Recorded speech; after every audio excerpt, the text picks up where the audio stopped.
Hare Krishna, everybody. Welcome to our sixth session of the Bhagavad Gita course, Exploring the Bhagavad Gita. Today, we'll be talking about a very exciting topic, which is this material world, this material energy, because this is where we are. We are living in this material world, and Krishna is helping us in the Bhagavad Gita to figure out this material world. What is the nature of this material world? Because it is very complex, and we are constantly in a struggle for existence, and a struggle to survive in this material world. So Krishna wants us to more than survive. He actually wants to help us to come out of this material world. But before we can do that, we have to understand what this material world is and how it is different from us. So let us explore that. This is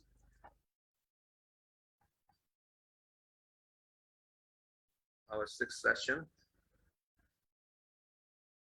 understanding this material world.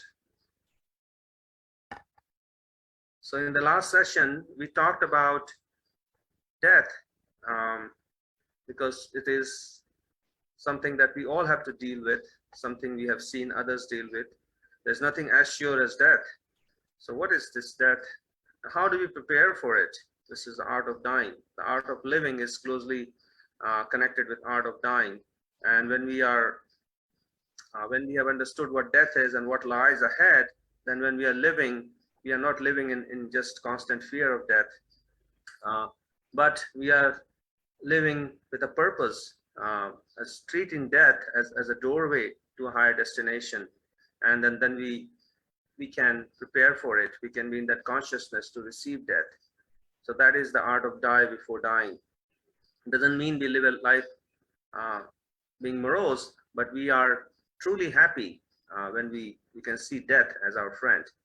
And what are the different destinations of death? We discussed those. Somebody can go to the highest destination, which is the spiritual realm, by preparing our consciousness before dying, connecting with Krishna. Then their death destination, maybe in higher planets, somebody wants to just enjoy more in this material world, they go to a higher planet in this universe with greater material facilities to enjoyment. Or somebody can come back as a human, or somebody can, if they are not careful then about their actions and desires, then nature puts us in lower species like plants or animals, insects and things like that. So that's something that we want to avoid. And final embrace is meeting. If we become fully God conscious, then death becomes a doorway to finally embrace our most beloved Supreme Krishna, and he's waiting for us on the other side. And so death becomes an exciting adventure rather than something to fear. So this material world today is our session, material world.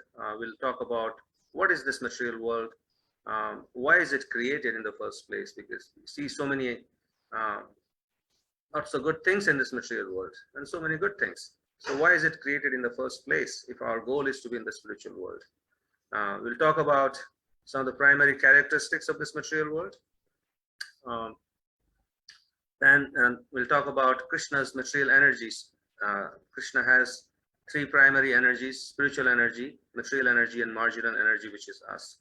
So what is this material energy? What is our relationship with this material energy? And we'll talk about creation of this material world. How does this happen? Then a very important topic in the Bhagavad Gita is the three forces of material nature. This is how this material energy acts.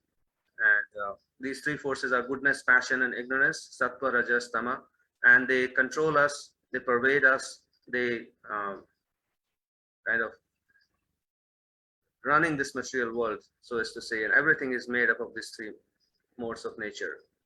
And then our journey in this world. What kind of journey do we want in this material world, and how to actually come out of this material world? That is the topic of our discussion today. So we'll jump into the verses of the Bhagavad Gita where Krishna talks about this material world and this material energy. So let me bring this up.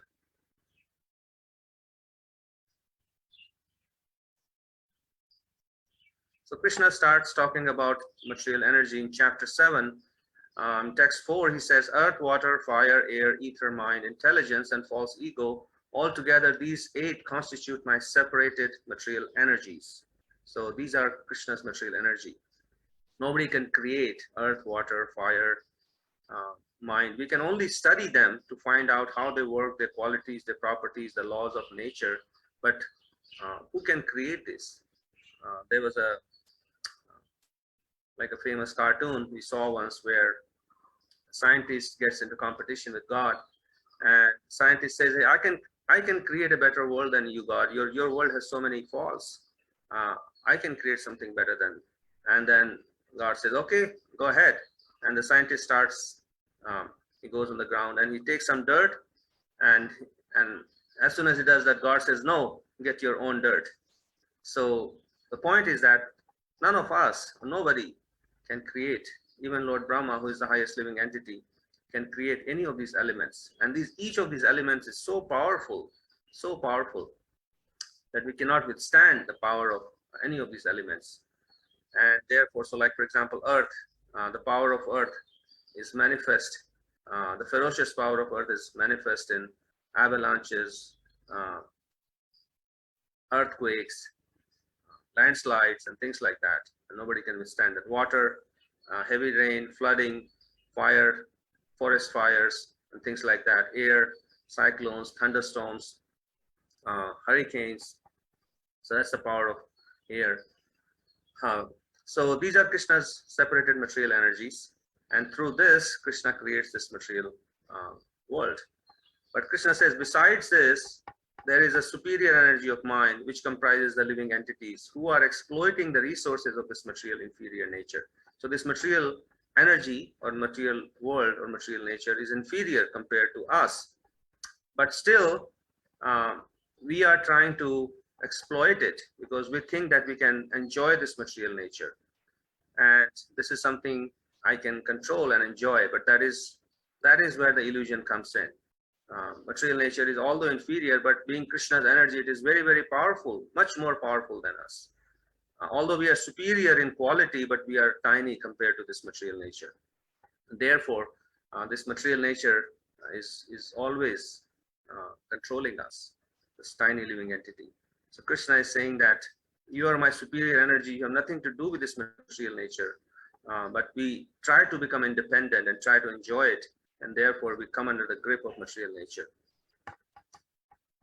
So therefore Krishna says in text 14, this divine energy of mine, he's referring to this material energy as divine, because all energies of Krishna are divine, and this material energy is also considered divine. Consisting of the 3 modes of material nature, is difficult to overcome, but those who have surrendered unto me can easily cross beyond it.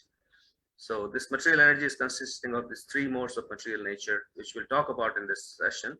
The modes of passion, goodness, and ignorance. These are the 3 forces which basically make everything in this material world and drive everything in this material world. So nobody can overcome this material energies.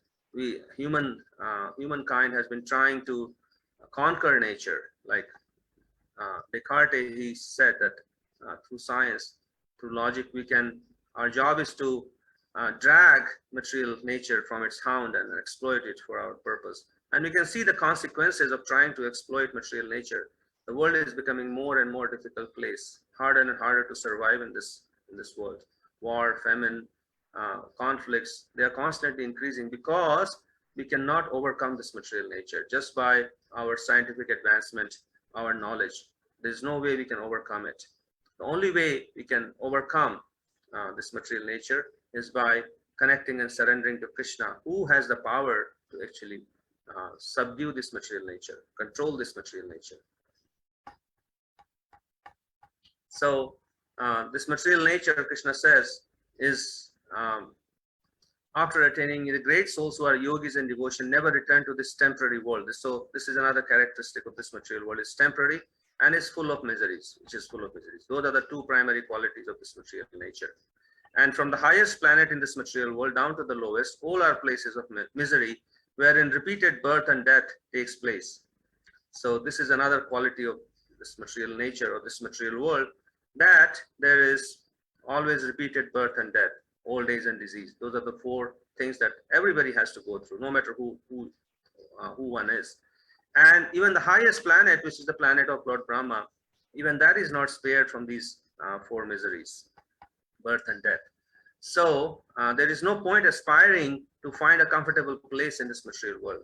Our whole struggle is to find, to earn more, or to make our situation such that we can become comfortable in this material world. Krishna is saying, don't try to become comfortable in this material world, because no matter where you are, you still have to face birth, death, old age, and disease.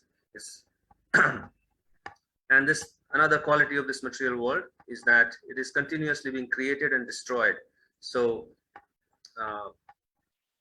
in text 18, Krishna says, at the beginning of Brahma's day, all living entities become manifest from the unmanifest state, and thereafter, when the night falls, they are merged into the unmanifest again. Again and again, when Brahma's day arrives, all living entities come into being, and with the arrival of Brahma's night, they are helplessly annihilated. So this is the nature of this material world. It's continuously being created and annihilated again and again and again. What is the point of staying in a place which is so temporary? It's constantly being created. It's like moving into an apartment, staying there for some time, like moving into an apartment in the morning, spending our day there, and by the night comes, it's not that we are just evicted from the apartment, but the whole apartment is annihilated, and everything that we possess is annihilated with that apartment. So would we like to live in such a place? And that is this material world. It is like an apartment that is continuously being created and annihilated, and we try to call it our home. We try to make it comfortable here. Chapter 9, Krishna says, O son of Kunti, at the end of millennium, all material manifestations enter into my nature, and at the beginning of another millennium, I create them again. So by Krishna's will, this material nature, material world is created again and again and annihilated, just to help us understand that this is not a place where we want to be. So somebody may say this material nature is all in all, it's all powerful. There is no need, there is nobody behind this material nature. Material nature has its own laws of nature, and the laws of nature basically govern this material nature. This is how this material nature is working. But have you ever seen anything just working on its own? The laws are just for us to understand how it works, but the laws do not explain why it works or why it came into being in the first place. So that's where Krishna says this material nature, which is one of my energies, is working under my direction, producing all moving and non-moving beings. So this is happening under Krishna's control and direction. Everything, he may not be visible directly, but all the laws, all the workings of this material world are happening under Krishna's perfect control. It's not, material nature is not on its own. There is an example given there that in India sometimes there's a bag of rice and some insects or some scorpion, they come out of that bag of rice. An ignorant person may say that the bag of rice has produced this scorpion or insects, but that is not true. Scorpions cannot be produced by rice. What happens is somehow the bag of rice contained the eggs of the scorpion or the insects, and due course of time they hatched and those scorpions come out. So rice is not the cause of scorpions, but the eggs are. So similarly, this material nature and whatever wonderful things we see in this material nature, the material nature is not the ultimate cause of living entities or life. The ultimate cause of anything in this material world is ultimately Krishna. It's happening under Krishna's or God's direction. And this is another point Krishna mentions, important point in chapter 13. He says, nature is said to be the cause of all material causes and effects, whereas the living entity is the cause of the various sufferings and enjoyments in this world. So whatever suffering or enjoyment we see in this material world, ultimately we are responsible for them. Every single living entity is responsible for their personal suffering and enjoyment, which is given out to him or her based on their karma and desires. So we cannot blame material nature. We cannot blame God for our suffering or anybody else's suffering or enjoyment in this material world.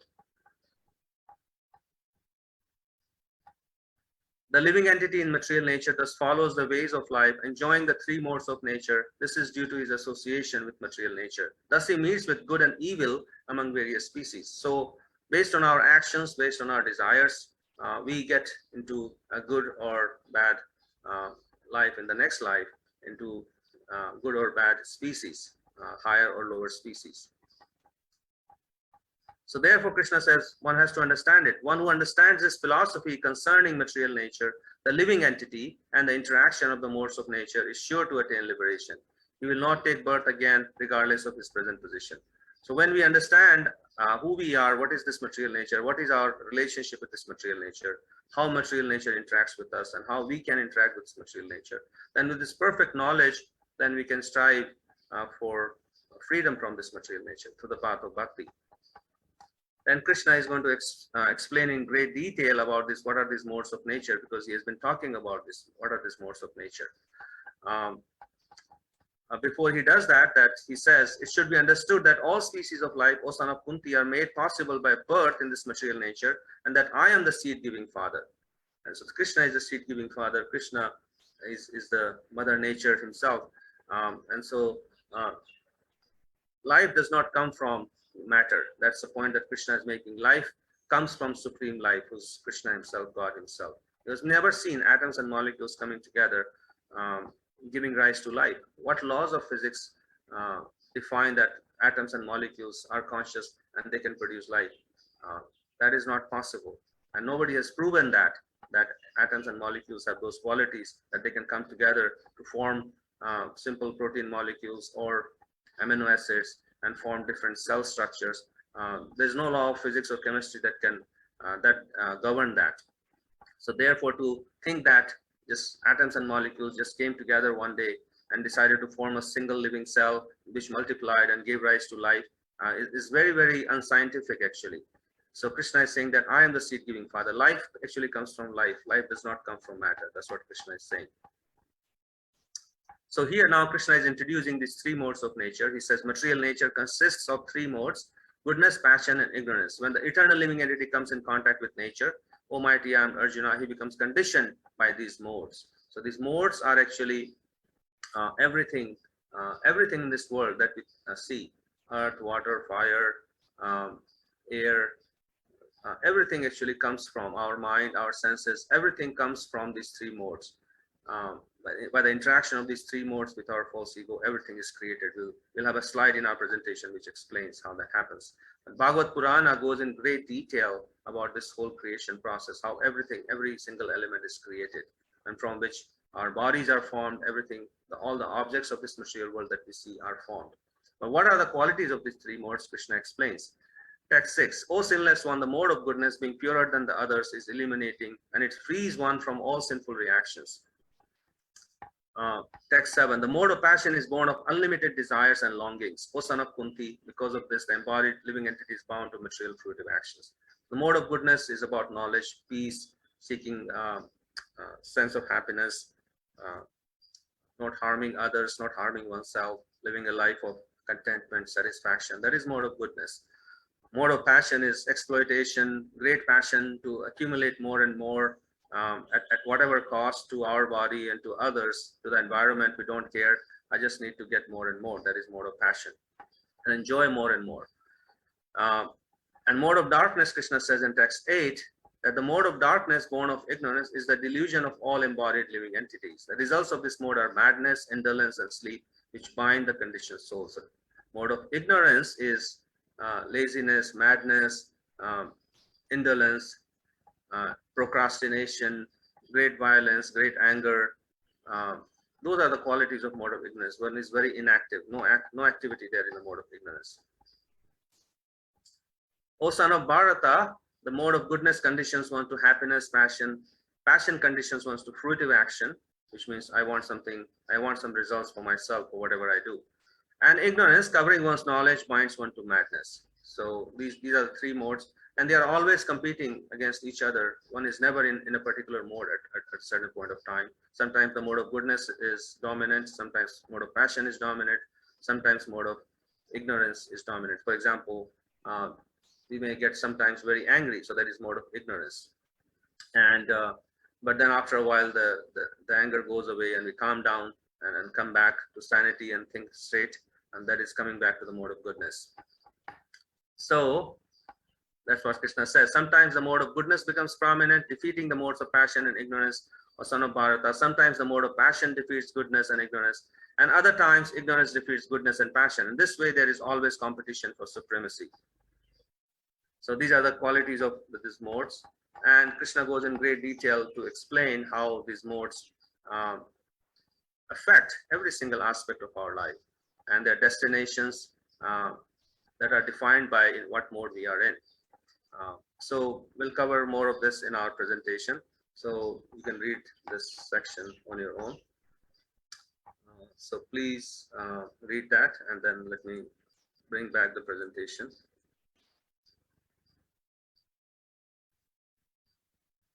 All right. So where does it all start?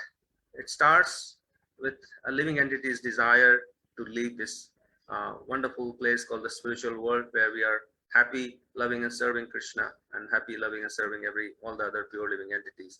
But somehow, by the misuse of our free will, the living entity thinks that, hey, why can't I be God? Why can't I enjoy supremely like God? And why can't I have my own place to run? So, like the mom, loving mom here in this cartoon, dissuades the living entity, please don't go, you won't be happy. But the living entity chooses to go, and therefore it leaves the spiritual world and wants to have its own universe. And that's when it lands up in this material energy, material world, where we are given a chance to become God, but we are not really God, but we are given a chance to feel like we are God and run our own show without any connection with God. And that's where we get trapped by this material energy. It creates this illusion that, okay, you are the boss, but we are not the boss of ourselves. We're not the boss of anybody.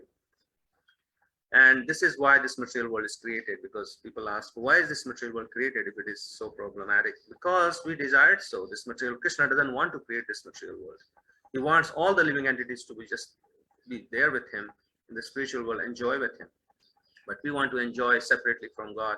And that's why this material world is created, as a place where we can learn that this is not where I want to be. So another example that is given is of this play kitchen. When a little girl wants to cook just like mom, and she wants to be the boss of playing and cooking. So the mom gets her a play kitchen, and where she can pretend to chop the vegetables and make a meal, turn on the gas, and do all these things that she wants to do, thinking that she's the boss.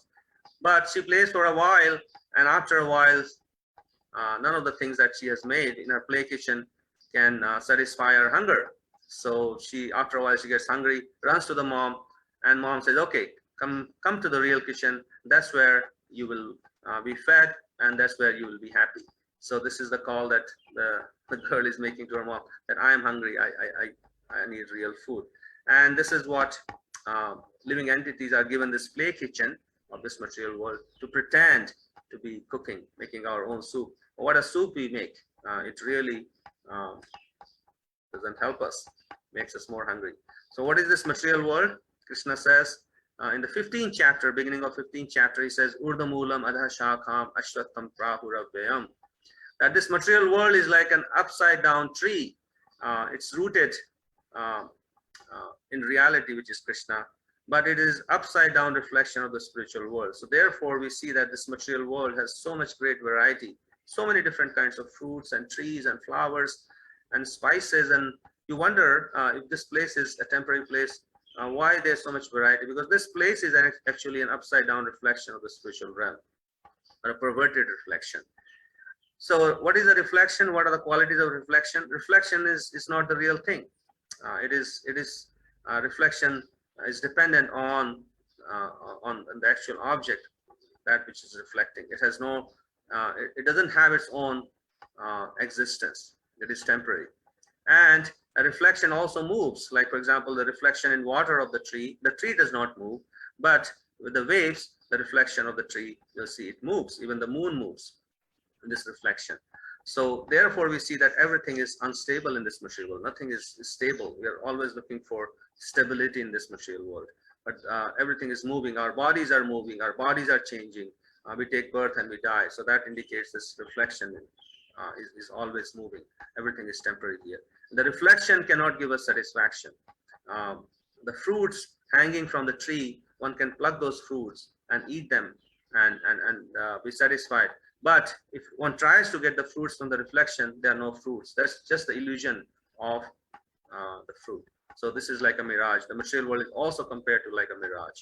We keep running after something that, oh, that looks like water, but as soon as we get close to it, the water just moves further away from us. And that is the nature of this material world, just like a mirage, it's a reflection. So this is a video about the world's largest banyan tree somewhere near Kolkata. And a banyan tree is a very unique plant because it's very difficult to find out where is the actual root of this plant tree. And the branches come out, and from the branches come down roots which go into the ground, and that becomes a new trunk. And from that, new branches come out. So it's practically impossible to find out actually what is a branch and what is a root. And this is what is being shown in this video, that how there are so many branches. And so that is the nature of this material world. It's compared to a banyan tree because it is endless. And these roots and branches are like our desires, through which we create more roots, more branches, and from one desire comes out next desire, from that comes out next desire. So those are like, we create this web of branches and roots, and it's impossible to trace out the origin. So therefore, this material world is compared to a great banyan tree. So this is another difference between this material world and spiritual world. In the spiritual world, Krishna is in the center of everything. Everybody is loving and serving Krishna without any personal motivation. And through that love and service to Krishna, one enjoys the highest happiness, a happiness that is even higher than the happiness that Krishna enjoys. And this is the paradox, that through serving Krishna, one can actually enjoy the highest happiness, a happiness that even Krishna aspires to enjoy. What are my devotees enjoying that I cannot enjoy? And therefore, Lord Krishna decides to come as Lord Chaitanya to experience what is the highest happiness that a devotee enjoys. But in the material world, means that I am in the center. Everybody thinks that they are in the center. They are the center of the universe. And that mentality that I am the center, I am the only enjoyer, or me or mine, this mentality of me and mine creates this material world. This is the consciousness of the material world. And the consciousness of the spiritual world is that I want to love and serve God. I want to love and serve everybody selflessly. That is the consciousness of the spiritual world. So in the spiritual world, everybody is enjoying in a spiritual body. Everybody has a spiritual body and everybody is enjoying eternally. Whereas in the material world, everybody has a body which is made of matter, which is temporary. And as a result, we try to enjoy, but it's a struggle for existence and everybody suffers. So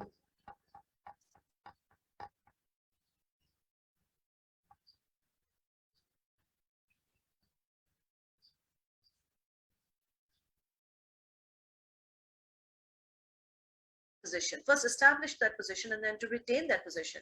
And that is the reason for so many conflicts. Kind of like if we went into a lake and we were to throw some pebbles in the water, then each pebble would form a different concentric circle and would have a different center point. Now, so many concentric circles with so many center points on a lake would actually create circles that would conflict with each other or intersect with each other, and it would not be in harmony with each other. So that's what happens in the world here, where each person is in the center. And I guess another example is the root, right? When we water the root of a tree, then the whole tree is nourished.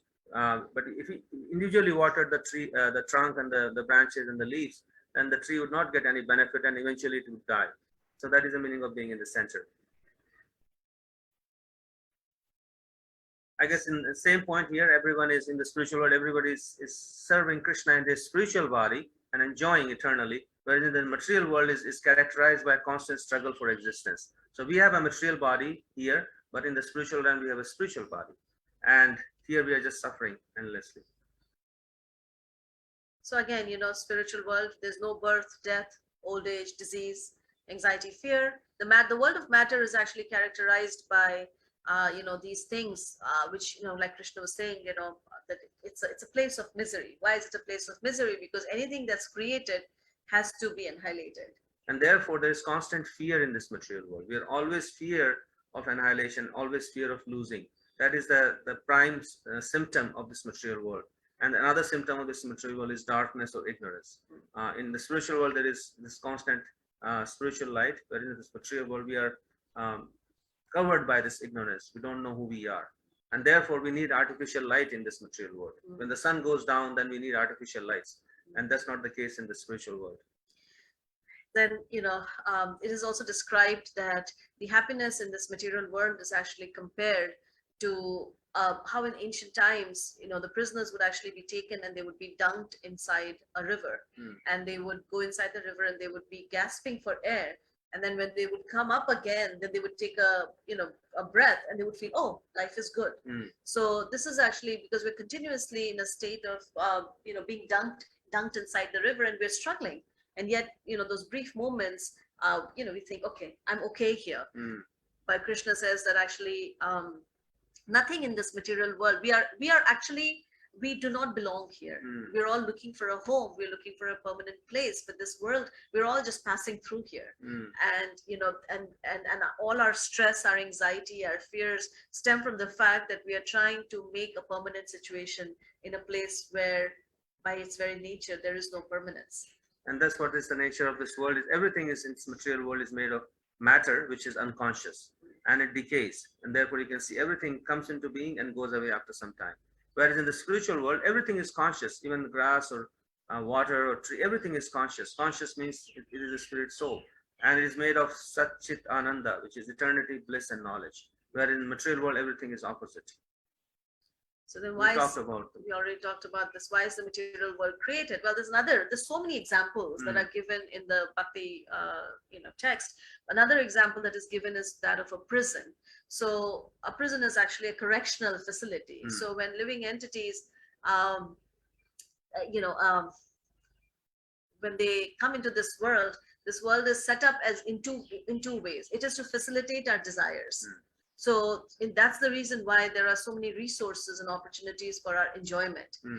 But at the same time, there's also another aspect to this world, which is correctional in nature, which means that it is meant for us to experience this world and understand for ourselves that life without connection to the supreme divine, which is our real essential nature, life without realizing who we truly are, is a life of misery. And in fact, it is also described that this is a prison. It's a very special prison because it's a prison without any bars. There's nothing, just like a cage. There's actually a very beautiful poem where it says that a bird is actually in a cage, and the doors are flung open, but yet the bird doesn't want to fly out. The same way it is described that the bird of our life is actually sitting within us, and all the 9 holes are totally open, and yet we are engaged. We don't go out. So this is like a prison. This material world is also considered a prison of desires. Because of these desires, we feel that this is a perfect place. Although I'm having difficulty, but I can be happy here, and we don't want to leave this place. So we visited Alcatraz once, which is a very famous prison. Now it's closed, where it was very difficult. It was practically considered impossible for anybody to escape Alcatraz, because there was no escape route, and then we hear all these prison escape stories. So this material world is considered like a super version of Alcatraz. Nobody can escape it. But there is an escape route, but we don't see it. We don't see it. That's what Krishna is talking about. And it's interesting because in the prison, somebody could say, well, I'm in cell A, or, I'm in the, class, whatever, the best kind of a cell that's there in a prison, but they're all cells of the same prison. So somebody might look at someone who's very, very rich, the richest person in the world, and go, oh my goodness, he's so lucky. But he's also, the same prisoner in the same world. And what is he a prisoner of? Ultimately, we are prisoners of our own mind, of our own desires, of our own senses, and we're struggling. And Krishna says that. He says everyone is struggling with their mind and their senses. Yeah, once we realize that, okay, this is not a real place for me, then the escape route is easy to find. Right. I guess we watched this movie, right? What was the name? The Truman Show. Yeah. The Truman Show, where this person just grows up and everything is pretty much on a set. But he thinks that he's living in the real world, but his every move is being kind of watched and streamed live for audience to. And at one point in his life, he realizes that everything is being staged. He's not in a real place, and that's when he found the escape route from the Truman Show. It's a good movie to watch. So how is this material world created? Just to give you an example, Krishna has an expansion called Vishnu, and from the pores of his body, this unlimited number of material universes are coming out at every second of his time scale. And some of the universes are big, some are small, but every universe is actually complete in itself, and there are countless living entities in each universe. And then Krishna enters into each universe as a super soul to kind of run and manage this universe, because we don't have the capacity to even run our own body. We are not even conscious of what's going on inside our body, what to speak of this universe. So this is how the universes are coming out. They're constantly coming out, and then they go back in. It's like sweat coming out from the pores of our body. So in similar way, universes are coming out from Vishnu, who's an expansion of Krishna. And so in the the inhalation of Vishnu generates these Exhalation. I'm sorry, the exhalation generates these universes, and the inhalation then annihilates or brings those universes back. So somebody would say, well, this material world is actually so vast. The scientists and the astronomers, they are not able to find the length and breadth of this world. But it is described again that it's only 25% of total creation. Just like the prison is a very small part of a big city, and so the real creation, or the real planets, so to speak, or the total creation, is actually in the spiritual dimension, which is 75%. And in one sense, it is not creation, because the spiritual world is never created. It's always there. It's the material world which is actually created and annihilated. But in any case, this is the ratio. Most of the living entities actually live in the spiritual world. We are a very tiny fraction of kind of. Yeah, just like the people in the prison are a very small fraction. Yeah. And so therefore, Krishna keeps saying in the Bhagavad Gita that come back to the spiritual world. So we talked about it, how material world is created and destroyed in cycle. And it was very interesting. Once we were watching this very famous TV show called Cosmos by Carl Sagan, and he, from his scientific research, he said he was very fascinated by this Vedic understanding of material creation being created and destroyed in cycle. And from his experiments, he was finding similarity between his findings and the cyclical nature of this material world, because the universe is expanding and contracting and so on and so forth. So he kind of found it very fascinating. But this is what Krishna says in Bhagavad Gita, that it is created and annihilated again and again. So just to give us an impact, as why do I want to stay in a place which is there and again annihilated, there and not there? So these are, this material world is actually run by three primary entities. You may have heard of their names. Vishnu, of course, he's the maintainer, primary creator, and Brahma is a secondary creator, engineer. He's a living entity like us, who's very pious. And then, of course, Lord Shiva, who's the destroyer, who at the end, he figures that such a wonderful opportunity was actually provided to all the jivas to find their essential nature and reconnect with their spiritual nature. But all that opportunity we have just squandered. So in that mood, he actually engages in this dance of destruction, and he destroys this world. So Lord Vishnu initially creates all the material elements, like creating all the stockpile of earth, water, fire, all our senses, the templates for our bodies. And then he's the chief architect. And then he kind of transmits all the detailed design to Brahma, who's the engineer who actually gets to work, and then creates the different parts of this universe, gives the bodies to different living entities, and then Vishnu maintains this universe, because maintenance is the most difficult job. As we can see, it's easy to create a project, easy to destroy it, but then to maintain it for years and years and years is the most difficult job.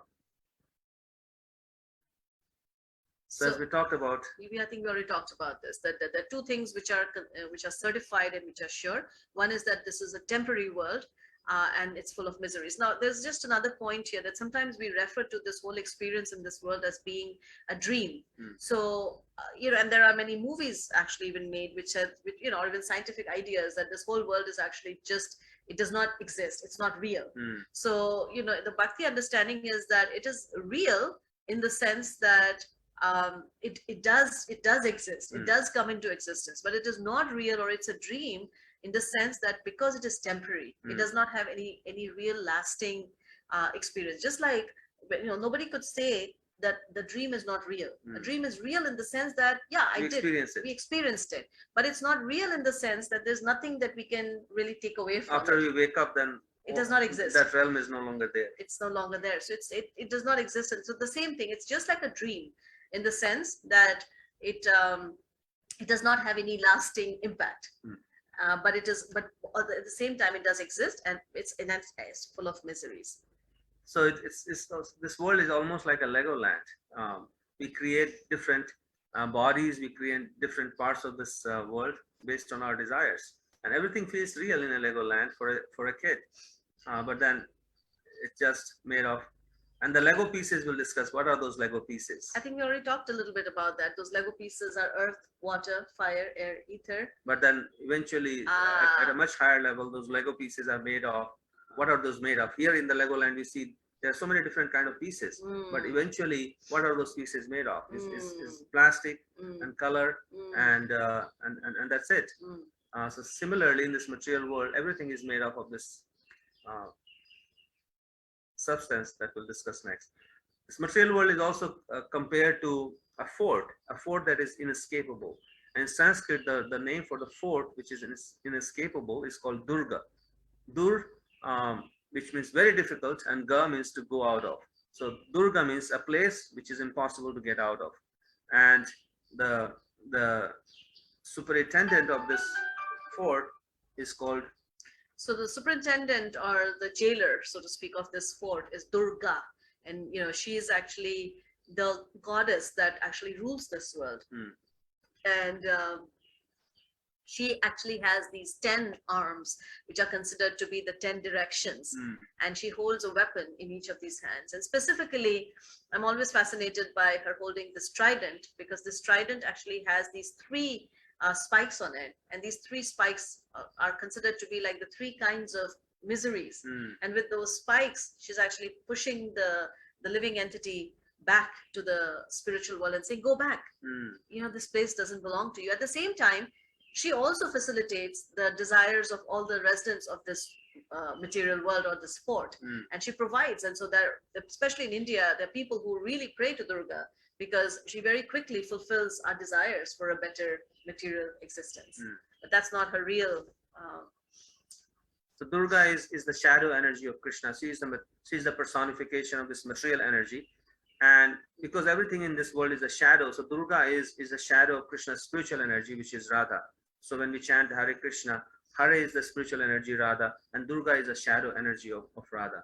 And she is given this kind of difficult task of running and managing this universe, kind of rectifying our mentality to enjoy the world of matter. And she's kind of working hard to kind of make us realize that this place is not meant for us, and that we want to go back. That's what she uses, kind of her trident, to prod us back to the spiritual world. So this is an interesting story. Sir Alfred, about this gentleman called Sir Alfred. He's stuck in this Paris Charles de Gaulle airport for so many years, kind of our situation in this material world. From 1988 to 2006, employees and patrons of the Charles de Gaulle Airport in Paris grew accustomed to an unusual but increasingly familiar sight. Amid the stacks of luggage being wheeled across terminals, travelers spending layovers in restaurants. Just 1 second, I have to turn on the audio, otherwise you can't hear.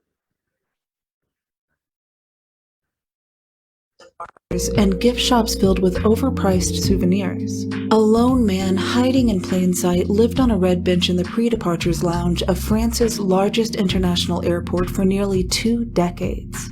Sir Alfred's life inside the Charles de Gaulle airport unfolded through a tragic series of misfortunes and self-sabotage. So anyways, this person lost his passport. He has no documents, so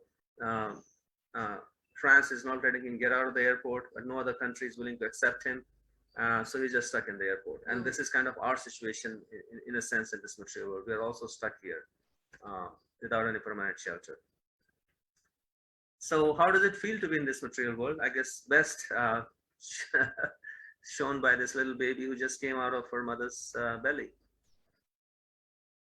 You know how sometimes somebody will come up and snap a picture of you, and then you're like, you got a funny face? Yeah. Well, we're going to show you a baby who we think is really interesting, because people always say, oh, baby's cuddly, but this baby has gone viral for not looking like she's being happy about being here. Please check her out. Look at her face. Yeah. Yeah. She's mad. She is like, She got it. and what? I think she'll be out of here very quickly.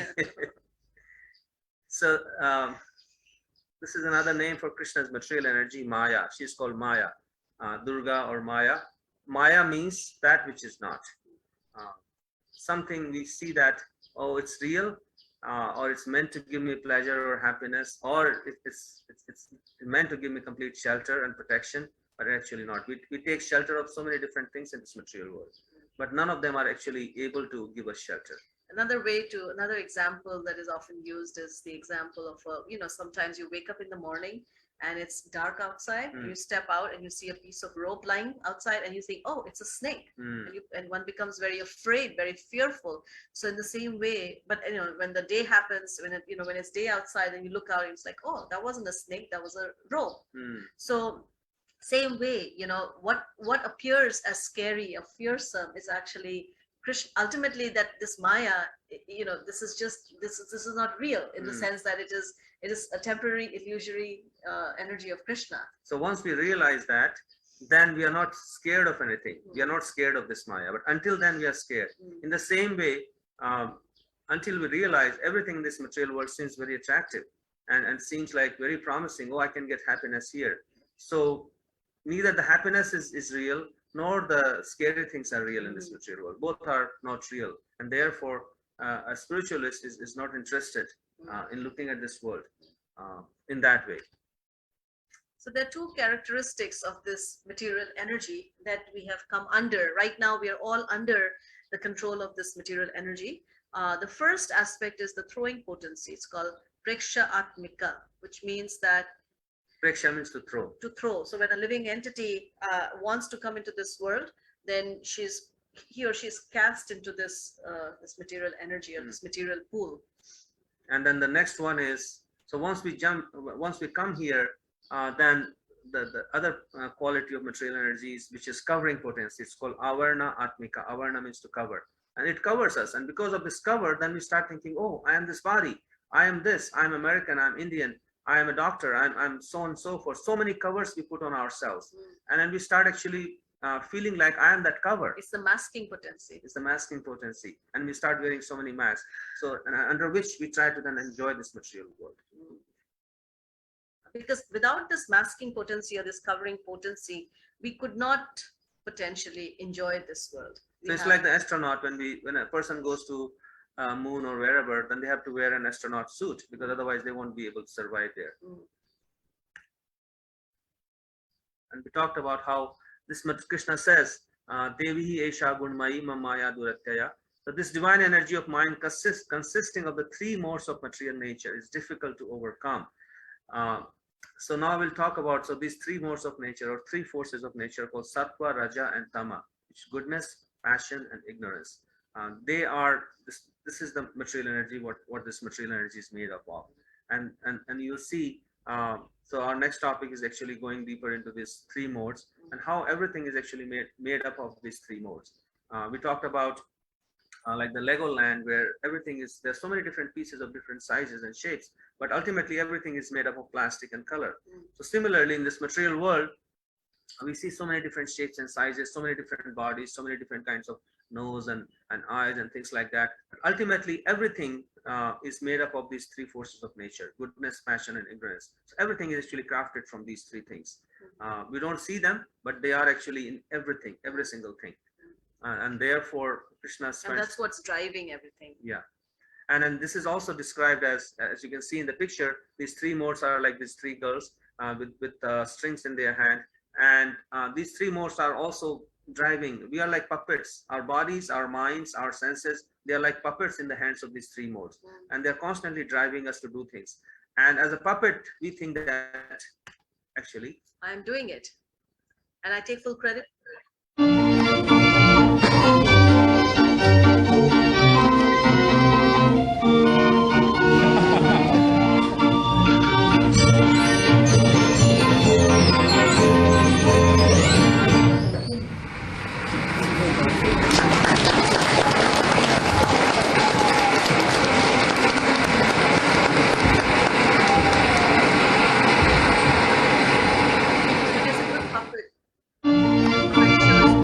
where we don't get to see the strings and we don't see the puppeteer, and we think, okay, I'm doing everything, and I attribute the full cause to myself. And That's what Krishna says in the Bhagavad Gita in the 3rd chapter.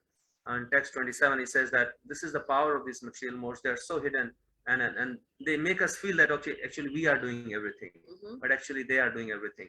By the way, those 3 modes are goodness, passion, and ignorance, and we'll talk more about this. And they are actually the the stuff that this world is made up of, and it's kind of like there are 3, right? But when you and they kind of tie us. Yeah, these 3 modes, they are like ropes which are kind of holding us to this material world. actually the Sanskrit word for the 3 modes is actually guna, and guna literally means a rope, and a rope that actually binds us or ties us. And so even though there are 3, but there are permutations and combinations, so they become, as you can see, they are actually tied together or mixed together.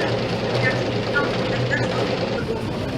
You take these strings and then you braid them together, you keep braiding them together, you keep braiding, and then finally you have a thick rope which can actually even hold a ship. So a ship is so strong and it's so powerful, and yet it's actually held down by just these ropes, which are nothing but braided strings, right? Threads that are just brought together. And the same thing for us. We are so strong, we are so powerful, and Krishna says that we are actually superior energy, and yet we are tied down into this world by these 3 gunas, or that by these 3 ropes. So ropes or chains. So one can say people can be, somebody can be bound down by a chain of iron, or somebody can be bound down by a chain of silver, or somebody can be bound by a chain of gold.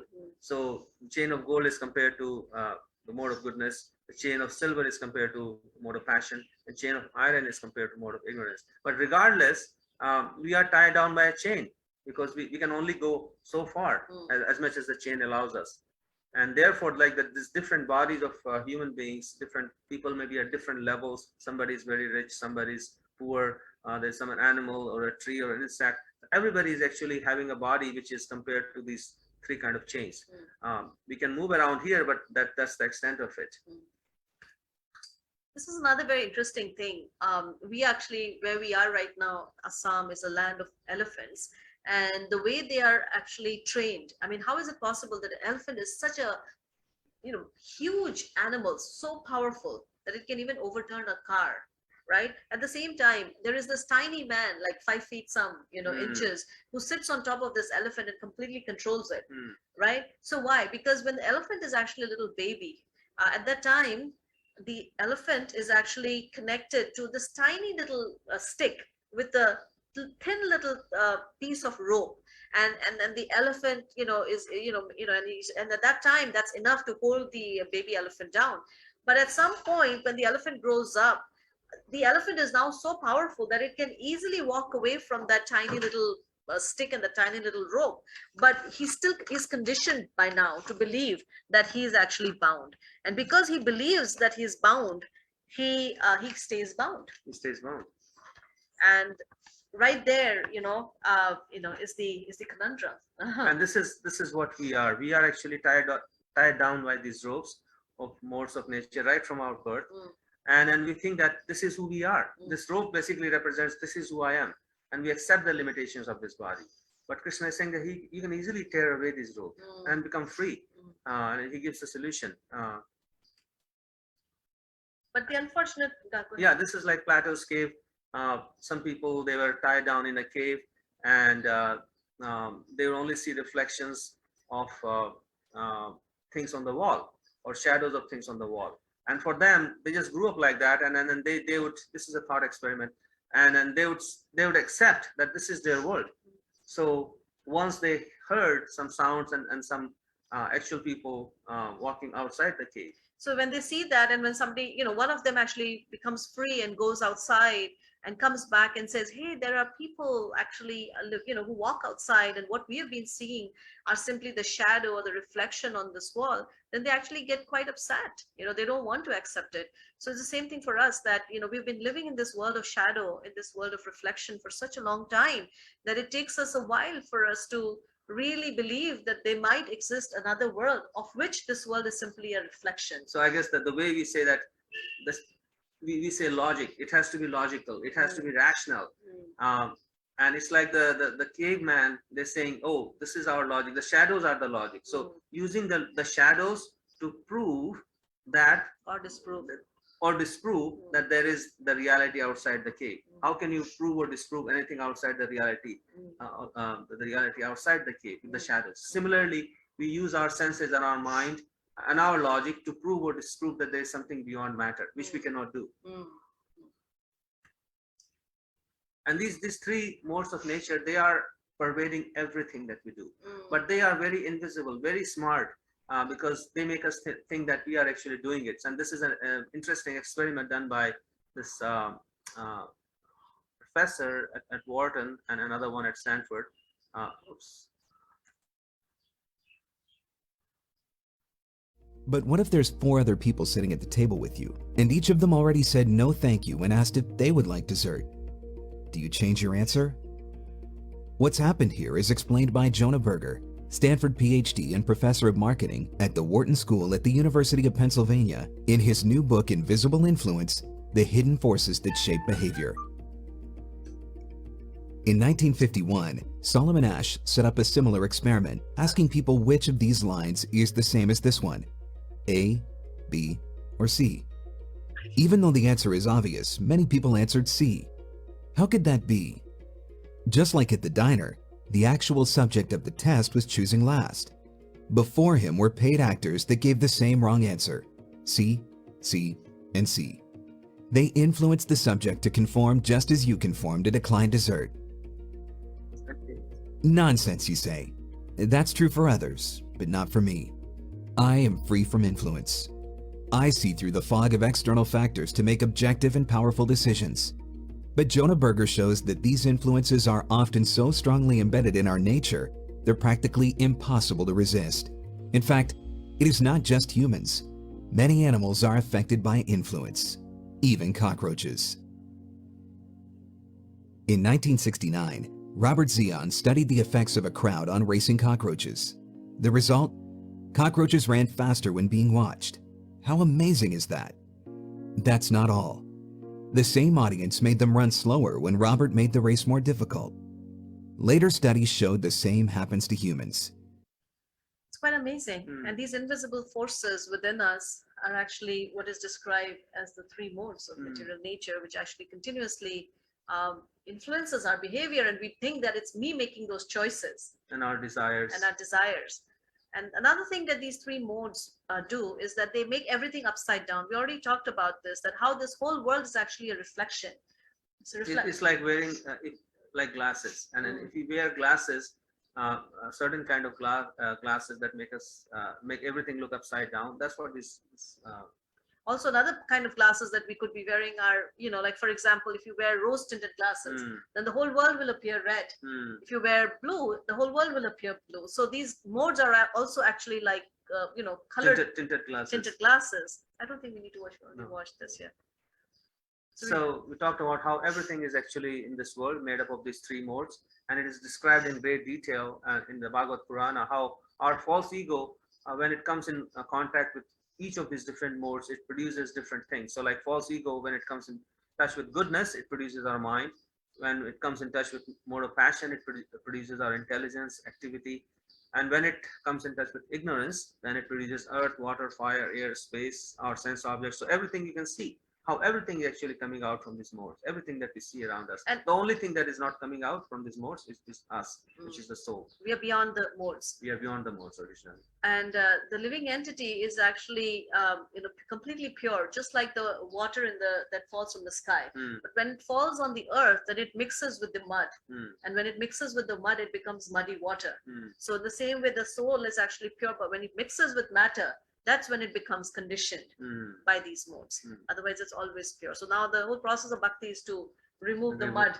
Remove the mud. Yeah. So it's like another way to look at these 3 modes. It's like a color wheel. We have 3 primary colors: red, yellow, and blue. And by mixing these 3 colors, we get 9 colors. And then mixing with those another, we get 27, and then 81, and you can go on exponentially. And so similarly, the combination of these 3 modes produces an infinite number of objects, a different combination of these modes. So these are the three modes. Sattva means goodness, Rajas means passion, and Tamas means ignorance. And in Sattva, one experiences balance, harmony, positivity, peace, clarity, light, creativity, openness, intelligence, knowledge, and or thirst for knowledge. thirst So for those are the things of sattva or goodness. Rajas means passion, activity, being over ambitious, trying to acquire things at any cost, great desire for just enjoying. Also great anxiety, egotism, and things like that. Those are the symptoms of passion. And tamas, or mode of ignorance, is actually characterized by inertia, inactivity, laziness, dullness, apathy, dark. Those are things that are of the nature of tamas, or ignorance. Or great anger, violence. Those are the symptoms of ignorance. So these are the three, forces. Now, let's continue and then we can. So everything that we do is done can be done in these three modes. And Krishna describes in great detail in the 14th chapter, 17th chapter, 18th chapter, different things in different modes. For example, food in the mode of goodness, food in the mode of passion, food in the mode of ignorance. And we'll read some of those. And counter to these three modes, things can also be in the fourth mode, which is the transcendental or spiritual mode. So that's what we are trying to do, is move from anything in these three modes to the transcendental mode. I don't know if this is a good place to talk about it, because the mode of goodness might seem like a very good idea, but according to the Bhagavad Gita, the mode of goodness is also a rope that binds us. It's like a golden rope. It's a golden rope. So why is that? Should we talk about that, right? Yeah. So the reason why it's a golden rope is because in the mode of goodness, one gets conditioned by the sense of just happiness and peace, and when one thinks, oh, I'm good, I'm good here. And another reason is because it's still a cell in the same material realm. It's still within the world of matter. Just like at the same time, the mode of goodness is actually very conducive. So for example, the mode of goodness is compared to an airport. So one, in order to take a plane and fly off to another place, one needs to get to the airport. But if one simply hovers in the airport, just like Sir Alfred was doing. then one is no further away from the destination than one would be if one was 30 miles away from the airport. So the airport, if it helps us take off, then that's good. Otherwise, the airport it's in the same realm. It's in the same city, so to speak. So I guess you see that in all traditions, so many like rules and do this and don't do that. They are meant to actually bring us from the modes of passion and ignorance to the mode of goodness, and then our curiosity, to increase our curiosity about actually spiritual knowledge. And also our destination, we talked about this last time, different destinations based on our desires. So our destination is actually governed by our association with particular modes. So when we associate with mode of goodness, then we ascend to higher heavenly planets. So in almost every tradition, there is a discussion about going to the heaven, but heaven is still a place in the material realm. And so heaven is simply a better standard of life, better enjoyment, better happiness, but it's still material. And when you have mode of passion, then one enters into this middle human species, or this middle realm. And mode of ignorance, one goes into the lower realm, like animals, insects, plants, and things like that. And these three modes, they are always in competition. So it's not like that we are always in a mode of goodness or always in a mode of passion, or somebody's always in a mode of ignorance. They're always competing. For example, when we wake up in the morning, the sun has not come out yet. That time of the day is considered in the mode of goodness, because everything is very peaceful. But as the day progresses, we start running around and doing so much activity, and we become passionate. So the middle part of the day is considered to be in the mode of passion. And even during those times, we'll have our mode of goodness. So we'll make logical, thoughtful decisions. The mode of goodness, or we could just lose it and make some really bad decision, or yell at somebody. So that's like evidence of mode of ignorance. So, and the night is considered to be in the mode of ignorance. So a person is never constantly in one mode. They're constantly like waves of a river. They're coming and going. So these three modes are always coming and going. So sometimes one mode is in dominance, sometimes another mode is in dominance. Even our faith is actually not outside. I mean, of course, pure faith or pure bhakti is completely transcendental, but one could still be practicing any of our faith in these three modes. So like faith in the mode of goodness is seeking knowledge, having faith in God. Faith in mode of passion is considered like just faith in just acquiring more and more things. Or being very egoistical, Yeah, or being very, or practicing something to get something out of it. Like Yeah. I want some return from my practices. And faith in the mode of ignorance is that I believe in something basically to harm myself or to harm others. So like, for example, terrorism. Um, they may have faith in something, whatever, but then they are using that faith to harm somebody. right. So that is faith in the mode of ignorance. So we'll read some of these descriptions that Krishna gives us. He gives us about residence in the forest is in the mode of goodness. And therefore we see that how some of the great minds, they actually went to the forest. Emerson. Residence in a town or city is in the mode of passion. Residence in a gambling house or something like that area displays the quality of ignorance. And residence in a place where I reside is transcendental. So one can reside in a holy place, or one can turn one's own home into a transcendental place by worshiping Krishna, worshiping God. A worker free of attachment is in the mode of goodness. A worker blinded by personal desire is in the mode of passion. And a worker who has completely forgotten how to tell right from wrong is in the mode of ignorance. But a worker who has taken shelter of me is understood to be transcendental to the modes of nature. And for example, food also. Food that is wholesome, pure, and obtained without difficulties in the mode of goodness. Food that gives immediate pleasure to the senses in the mode of passion. So passionate food will like a lot of spices, very hot, and things like that. That is food in the mode of passion. And food that is unclean and causes distress is in the mode of ignorance. So distress to oneself or distress to others. Right. That's food in the mode of ignorance. Again, work also. Happiness, this is a good one. Happiness derived from the self is in the mode of goodness. Happiness based on sense gratification, sense enjoyment is in the mode of passion. Happiness based on delusion and degradation, like addictions or things like that, is in the mode of ignorance. But that happiness found within me is transcendental. And therefore, Krishna says, material substance, place, result of activity, time, knowledge, work, the performer of work, fate, state of consciousness, species of life, and destination after death are all based on the three modes of material nature. It looks like it's in everything that we do. Yeah. So these three modes, you can say, okay, I know about them. I can take care of it, but it's not so easy because they are in. We're made up of them. We are made up of them. Our mind, the three modes, they reside in our mind. They influence our mind. Three modes, they enter our senses and then influence each one of our senses. So, like for example, my nose may be hankering for a smell that is in the mode of goodness or passion or ignorance. So they are everywhere. They are in our intelligence, and then they are in consciousness. They pervade everything that we do. So I guess we already shown that how people get crazy on a Black Friday to acquire something at the cost of even their lives. So this is another example. If you can tell, there are three people who go to the forest. One person goes and sleeps there. One person, he sees, oh, great opportunity to make money out of the lumber there. And one person goes there to meditate. So it's pretty obvious which one is in which mode.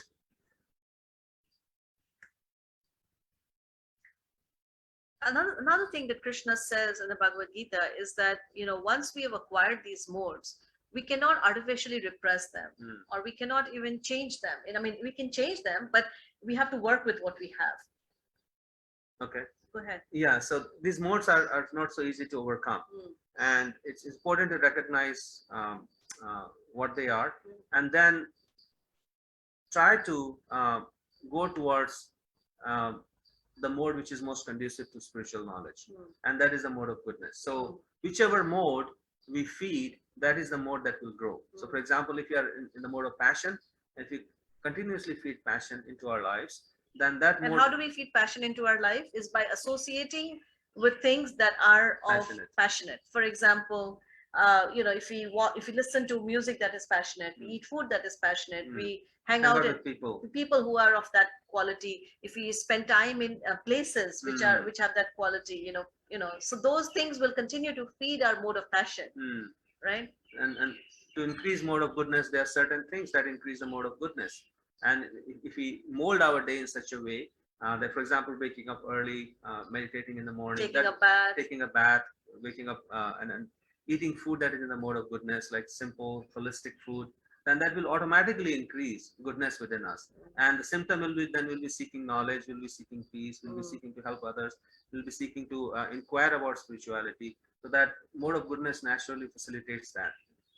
So this is actually a Native American, beautiful poem story. An old Cherokee is teaching his grandson about life. A fight is going on inside, he said to the boy. It's a terrible fight, and it is between two wolves. One is evil, his anger, envy, sorrow, regret, greed, arrogance, self-pity, guilt, resentment, inferiority, lies, false pride, superiority, and ego. So those are like samples of passion And ignorance. He continued, the other is good, his joy, peace, love, hope, serenity, humility, kindness, benevolence, empathy, generosity, truth, compassion, and faith. The same fight is going on inside you and inside every other person too. The grandson thought about it for a minute and then asked his grandfather, which wolf will win? The old Cherokee simply replied, the one you feed. So this is our only freedom. This is actually our choice and our freedom, because like Krishna says, we cannot really overcome this material energy. And these modes are like, they are like, we are just puppets in the hands of these modes. And so you may ask then, how do I become not a puppet? Well, yeah, what's my hope? Yeah, if I'm always controlled, then what's my way out? So our way out is which one we feed. That choice we have. That choice we always have. So we are not completely puppets in that sense. The puppet has that free will to choose which mode to associate with. And by doing that, that particular mode will continue to grow, and it'll continue to grow. And at some point, we can actually finally, the reason we want mood goodness to grow is so that we can overcome or even get past goodness. We want to enter into a place which is called Shuddha Sattva. Shuddha Sattva means purified goodness. And in that spiritual goodness. And in that goodness, then the modes of passion, ignorance, they completely disappear. And it's actually in that spiritual goodness that one comes to see Krishna face to face. So here Krishna is saying in the Bhagavad Purana, a wise sage free from all material association and unbewildered should subdue his senses and worship me. He should conquer the modes of passion and ignorance by engaging himself only with things in the mode of goodness. So very practical thing. We can take one thing in our life that we can identify one thing in our life that is in the mode of passion and ignorance, and gradually bring it to the mode of goodness, one thing at a time. And then he says, being fixed in devotional service, the sage should also conquer the material mode of goodness by indifference towards the modes. Thus, pacified within his mind, the spirit soul, freed from the modes of nature, gives up the very cause of his conditional life and attains me. So he finally says in the 14th chapter, Mam chayu abhyabhicharena bhakti yogena sevate sa gunan samati tayetan brahma bhuyaya kalpate. One who engages in full devotional service, unfailing in all circumstances, at once transcends the modes of material nature, thus comes to the level of Brahman. So when we are engaging in bhakti, like when we are chanting Krishna's names or reading the Bhagavad Gita, those activities are already on the transcendental plane, and they will immediately lift us from the modes of nature. So we have a tendency to go back down because of our habit into those modes.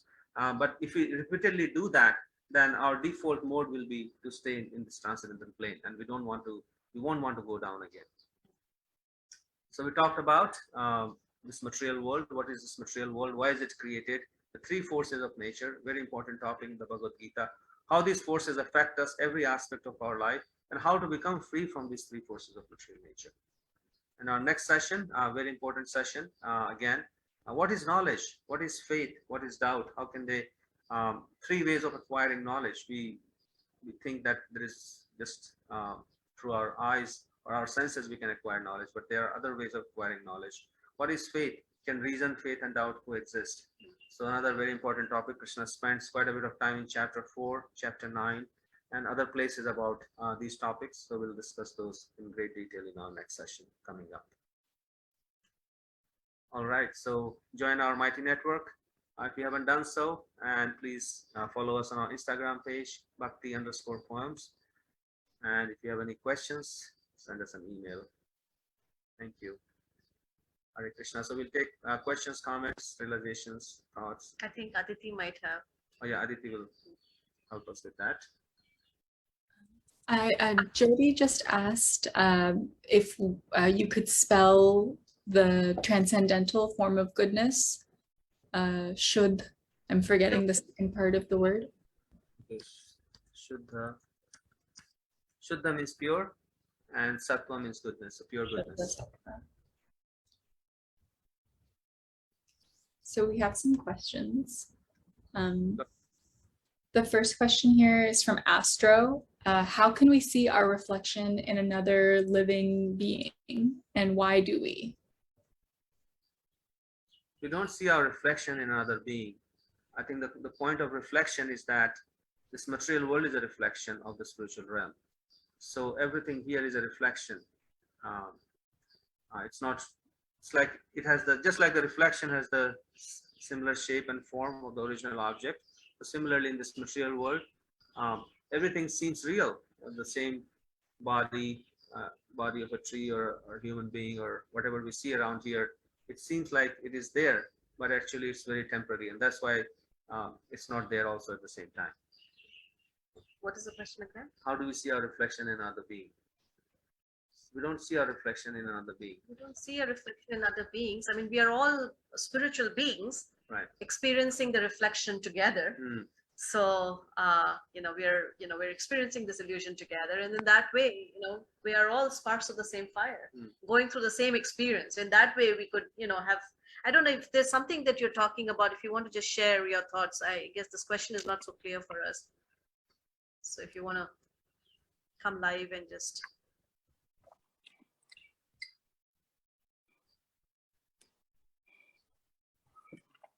Whose question was it, Aditi? It's Astro. I'm not sure I see them. Okay. Let's move on. Okay, so the next question is from Jody. Why are the people in the spiritual world blue? Interesting question. They are not blue. The color of Krishna's body is the color of a dark rain cloud. So it's like bluish, blackish, and that taint that is described as the color of Krishna's body. Why is it like that? There is no answer to that why. There is no Because answer this to is how Krishna is. And also, we don't really know what those colors are. Yeah. Like when we talk about spiritual forms, spiritual colors, we tend to look at our own colors and go, there's actually a Bhakti poet who writes about this. He says, well, my whole life, I compared you to a lotus. I compared you to, your color to a, this and that. And I colored, I compared you to so many things, objects of this material world. And now when I finally actually sees him, he says, all I did was insult you. Our whole life and stuff. So it's the same thing, like, okay, what does it really mean to have a body which is blackish, bluish? But anyways, this is what the Bhakti text described, that Krishna's body is bluish black, and all the residents of the spiritual world, they have the same hue of that body color. So that's why they look bluish. Well, they don't all have the same color, because some of them also have golden, like the gopis. But only in Vrindavan, but in the other Vaikuntha planets, everybody has the same. Next question is from Zoe. Why do we forget so easily who we are when we incarnate? Very nice question.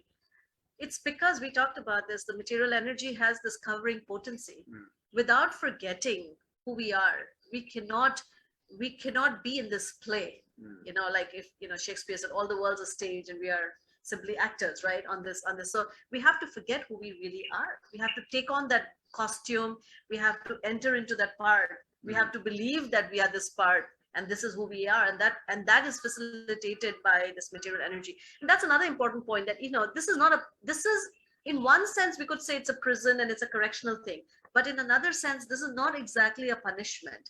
In one sense it's a facilitation of our desires. Material energy is simply giving us what we want, and we say, well, really I want this, so like, okay, here, try this. You want to sleep for 6 months of the year, become a polar bear in your next life.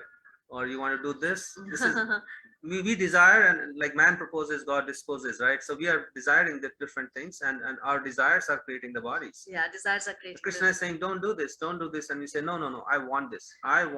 Krishna says, okay, try this out. And here's another thing that is very heartwarming, which it's amazing. Like when we want to travel and we want to travel to places that are not such fun places, then even the best of the husbands and the best of the wives, the best of friends will say, you do this alone. I'm not going with you. This is not for me. I can't handle this. Like right now we're having this conversation, like I can't do like rough travel. So, but Krishna, he actually accompanies the living entities as the living entities, they travel through this whole material world in different bodies. And he enters into the body along with the living entity, into the body of an ant or a microbe, and say, all right, I'm here with you. Let's do it. And then, let's see, the day you realize that, okay, this play kitchen is not for me, then we'll talk about it. So forgetfulness is necessary. Our original forgetfulness is forgetting that I'm a tiny associate of God. I'm a tiny fraction of God, and I'm meant to love and serve God. And as soon as we misuse that free will, then Krishna actually helps us forget that. That forgetfulness is necessary. Otherwise, we won't be able to do what we want to do in this world. Another question from Just Twinkle Toes. How do we balance both the material and the spiritual world? I personally feel I struggle with the material world more than the spiritual. Such a good question, and I'm so happy that this question was brought up, because I think we probably didn't talk enough about that. So maybe and we'll talk more about it in our 8th session, which is Karma Yoga, or balancing our material and spiritual life. That's a practical thing. That's a practical thing. But at the same time, we cannot artificially step away from this material realm. That's never going to happen. We're here. And we cannot reject it, right? We cannot deny it. We cannot become, what are we supposed to do with it? And so our relationship with this material world at this point is one of trying to exploit her resources for our own personal enjoyment. Then there are some others, they become quite disgusted, and then they walk away and they say, this whole material realm is useless. It is negative. It is of no good. It is of no use. Let me just toss it away. But a practitioner of bhakti does not either exploit nor does he reject. He engages with the world and uses this world as an offering to serve the Supreme Divine. And while engaging in this world, the consciousness is on the Supreme. Just like a paramour, while she's carrying out the tasks of whatever he's working on, they are doing it perfectly. At the same time, their mind is somewhere else on their paramour. So similarly, a spiritualist engages with this world while the heart and the consciousness is on Krishna. That's what Krishna tells Arjuna, that while you are fighting Arjuna, dedicate your mind and intelligence to me. And at the same time, carry out the task of fighting. The same thing applies to us. We use everything of this world. And in fact, there's a very beautiful verse in the Bhagavad Purana, which is one of my favorite. By the way, there's another example that Prabhupada gives, and then I'll talk about this. He says that just like, and this actually helped me understand, what does it mean when it says that something is a separated energy of God? So this material world is a separated energy. What does that mean? So he says that just like if I record my voice in a voice recorder, and then I play it back, so the voice is mine, but it is still separated from me.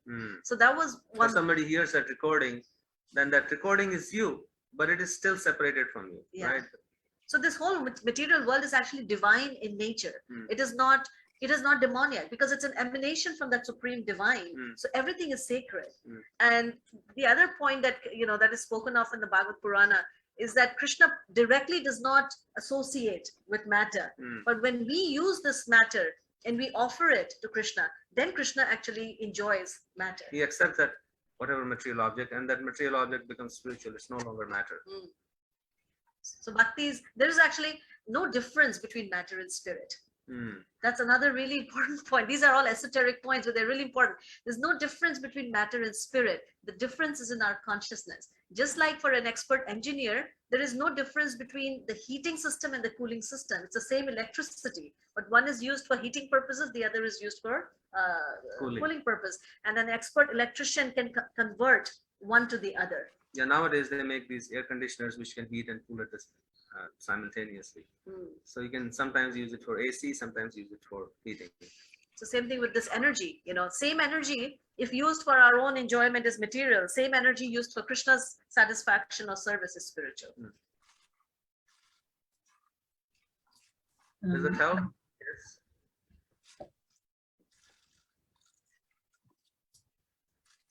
Do you want to answer, Jess? Does that help? Oh, yes, it helps. Thank you. Go ahead, Aditi. Another question from Jess. Is Durga the goddess of war? And does that tie into her role? How so? Is goddess the is Dur- Durga the Durga, goddess? War. is she the goddess of war? Durga has many jobs, and her primary job is to kind of push. She's like the mother of this universe, so she's like pushing all the kids to go back to Krishna. But we are resisting. We say, oh, I don't want. I want to do my own thing. So when she gets really upset, then she has another form, which is Kali, Kali. That's her form, ferocious form of kind of annihilation, And destruction. destruction, She's very and ferocious. and we see that there's all these different wars and this different things that are happening in this universe and other universes. They are basically manifestation of this Kali. She goes on a rampage and kind of starts kind of destroying, because she wants living entities to kind of turn towards Krishna, and we do kind of Yeah. yeah. Her job is very thankless, she's like the nanny or the governess, Yeah. when a child is just completely out of whack, Hmm. then the parents says, okay, I can't take care of this, okay, now he or she's handed over to this, strict disciplinarian. Is long, right, please help me, this child is, so that's Durga, and in her form is Kali. She's actually like material energy in her destructive form. Hmm. The wars, the tsunamis, the terrible things that happen on this planet are actually all manifestation of this Kali energy.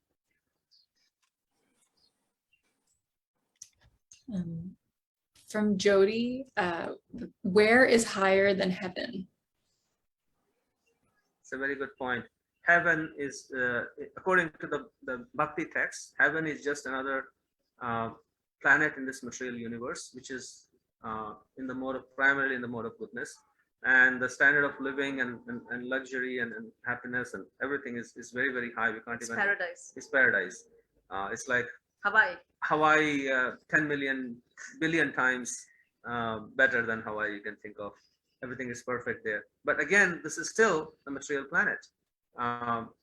You cannot stay there permanently. Just like when you go to a vacation spot, you can't stay on the beach. Your money runs out, you come back. Similarly, on heaven, we go there. Somebody goes there because of their good karma, and they will stay there only for a limited duration of time, and then they fall back down into some of the lower planets, maybe earthly planet or even lower planet. As the karma money runs out, you come back down. You again acquire enough karma, you go back up. So higher than heaven, Krishna says, don't worry about going up and down like a Ferris wheel in this material world. Higher planets, lower planets. Heavenly planets, heavenly hellish planets, hellish planets. Try to get out of this material world altogether and the spiritual realm, Krishna's spiritual realm, which is beyond heaven or hell or any of these material realms. And that spiritual realm is described in the Bhagavad Purana. It is described in many literatures where every word is a song, every step is a dance. The entire world, the entire spiritual dimension is actually made up of spiritual substance. Just like in a Lego world, everything is made up of Lego pieces. In the spiritual realm, everything is actually constructed of pure consciousness. And pure consciousness, it's fully animated. So the trees are animate, the land is animate, everything is animate. And in that realm, everyone is engaging in play pastimes, because no one is governed by time. That's another thing about this material realm, is that it is actually under the purview of time. But in the spiritual realm, there is no time. So there is no birth, old age, disease, and death. There's no past, present, and future. There's no past. It's always in the present, right? And of course, there can be time, but the time itself molds and bends as according to the desires and the whims and the fancies of the residents there. Yeah. So they play with time rather than time playing with them or time controlling them. It's hard to conceive because we can't conceive of. But there are so many literatures where you can actually read and get a sense of life in the spiritual dimension, which is very different from the material dimension. And that's what Krishna is inviting us in Bhagavad Gita. You'll see, come back to the spiritual world where You don't have to be this, you don't have to be this. There's a very beautiful story of this boy actually who tries to travel to all of these different dimensions, and he wants to, and every dimension he goes to, he doesn't feel satisfied. He keeps ascending to a higher dimension, and then higher realm and higher realm. In every place he experiences some kind of pinprick, some dissatisfaction, and finally he reaches, Krishna's personal planet, this highest spiritual abode. That's where he finds his that's where he finds most satisfaction. Yeah, heart's desire is fulfilled. So that's what lies above heaven. That's a really beautiful answer. I have one more question here, and then I see, Melissa, you have your hand raised. So I'll just ask this last question. It's from Christine. Is it wrong to not like having so many options? I appreciate variety, but it makes it very hard to decide what's right for myself. In the material world, this is a constant challenge. I think there's a TED talk, I think it's called, what is it? What's the name of that TED? But basically he talks about, I think it was she talks about how so many choices actually make us more miserable in the long run. Are you talking about choices in the spiritual realm or choices in the material realm? Choices, I think, per se. So it says choices, but Christine's saying all of them. All of them, right. So this is the nature, and because every time we choose something here, we're actually, two things happen. One is that we are letting go of other choices. So this person talks about how every choice we make, we always land up feeling miserable because in choosing one, we are not experiencing the other. And then the other thing that happens is that whatever choices we make in this world ultimately leads us to a feeling of like lack of fulfillment. It used to happen to me all the time. I would, desire something, finally get it, and in a few months, 2, 4, 5 months, whatever, I would feel like this is it, like this is what I was looking for, and then it loses its novelty. Now in the spiritual, so that's why we feel that having these choices is actually just it just leads to more miseries. In the spiritual realm, you can never make a wrong choice or a wrong desire. Even if I choose A over B over C, they're all spiritual. It's like going into a candy shop. They give me full satisfaction. They give me full satisfaction. If I go into a candy shop and everything is made up of that same sweet sugar syrup, then no matter the shapes may be different. One may be shaped in this way, or a tree or a flower or an animal, whatever, but whatever I take and I put it in my mouth, it's going to taste the same sweet sugar syrup. So it's the same thing in the spiritual realm. All the desires, they are actually made of that same identical sugar syrup, and they can completely satisfy the self. So mainly when the choices, Krishna talks about that, we discussed that verse in our meditation class, second chapter, 55th verse, where Krishna says, choices basically come from our mind, flickering mind. So the mind continuously starts throwing these choices. It's continuously throwing these choices. Okay, you do this, you'll be happy. Or you can do this, you'll be happy. Or you can do this third thing, you'll be happy. But those choices are mainly coming from the mind. And those choices, either one of them, or the process of choosing one, even that process is very tiring. We get exhausted, right? Whenever we have to choose something. That's all the process of the mind. But there are certain choices that are coming from Krishna and from our real soul. If you follow those choices, then each choice will be very satisfying, and it won't be tiring to choose between one or the other. Krishna will give us the intelligence, which is the right thing to do.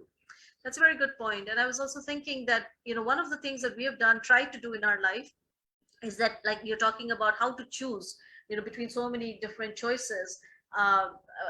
One thing we always try to do is look at those choices through a spiritual lens, through our bhakti lens, through our devotional lens. Like out of all of these choices, which choice is actually most conducive for my spiritual development? And that, by the way, is actually the definition of surrender, because we talk about surrender so much. What does it really mean? So one of the great bhakti teachers, he breaks it down into two primary aspects of surrender. One is accepting accepting those things that are favorable for bhakti, and rejecting those things that are not favorable for bhakti. So when we are making decisions, then that makes it so much easier. Because suddenly now we can put all our choices in these two different boxes and say, all right, these are decisions or choices that will actually help me in my bhakti, and this will not. And now out of those choices, we can pick any, right? And the other thing that sometimes it may be hard for us, when we take guidance from somebody who's spiritually advanced and helping them to make us the right choice. So between these two processes, we'll always make the right choice. Yeah. And then here is the other thing, you're talking about anxiety, and then how do I know what the outcome would be? After we make a choice, we place it, we offer that choice to Krishna, and let Krishna now, Krishna says that one can actually only engage in one's duty, but one is not entitled to the fruits of one's actions. So one has to really just depend on Krishna for the fruits. And in that is embedded our acceptance of the fruits. The fruits that come, we may not understand it, or we may not see why this particular fruit when I was expecting some other fruit, but trusting the hand of Krishna allows us to, be peaceful and happy, even when we don't understand the fruits, or may not be the fruits that we thought we wanted. Yeah. And then we start building this relationship of trust, and knowing that whatever is happening is actually for our best. That is a place of deep trust, and it's also a place of great peace, to know that we are actually in the perfect hands. And and he says that in the Bhagavad Gita, he says, I'm actually the best friend of all living entities. And so, and just having that faith and that trust will allow us to not worry so much about the outcome of our choices. So I guess, like you're talking about your daughter's education, how to make that choice. So making a choice in the mode of goodness, first of all, like weighing all the pros and cons, that's mode of goodness. Thinking about clearly what is the goal of the education, what kind of education I would like to give, and then praying to Krishna, and always keeping Krishna in kind of holding his hand while we are making those choices, seeking guidance from the Bhagavad Gita, from others who are spiritually inclined, advanced. And that will always help us to make the right choice. And then, lots and lots and lots and lots of prayer. Yeah. Sometimes there's lots of prayer and lots of waiting out before something is revealed. What should I do? We have gone through that. Many times we still go through it. I don't know if that helps, Christine.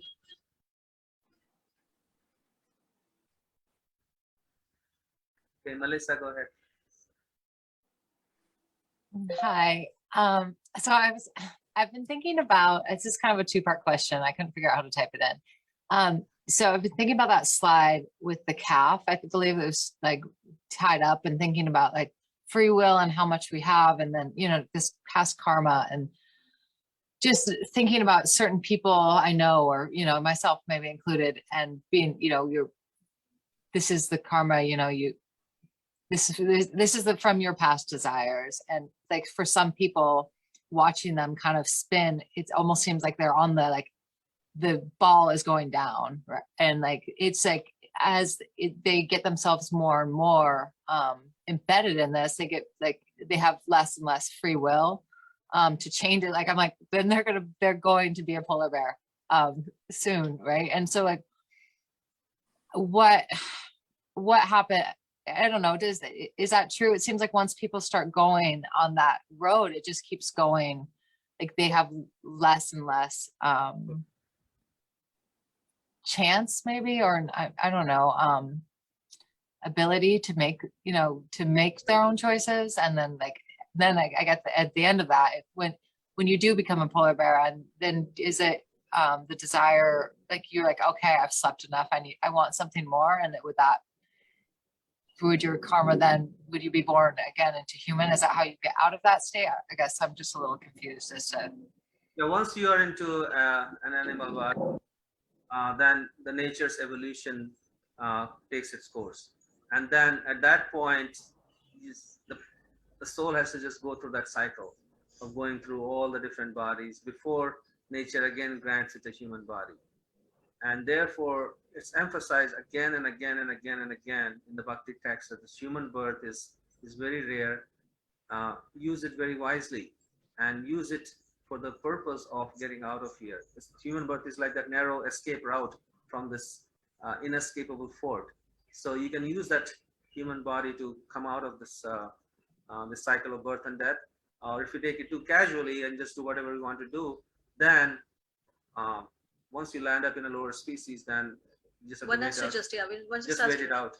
But at the same time, even, and I think this is where, when we have these conversations around karma, we also always like to talk about dharma, which is that, once we have this higher knowledge, then that's why, spiritualists, they're not just content to go and just live in a cave and just, support their own spiritual evolution, but they really, really want to, like, as you said, described it so nicely, as people are sort of falling, you can see them sort of like just going down, towards that next body, which is not conducive.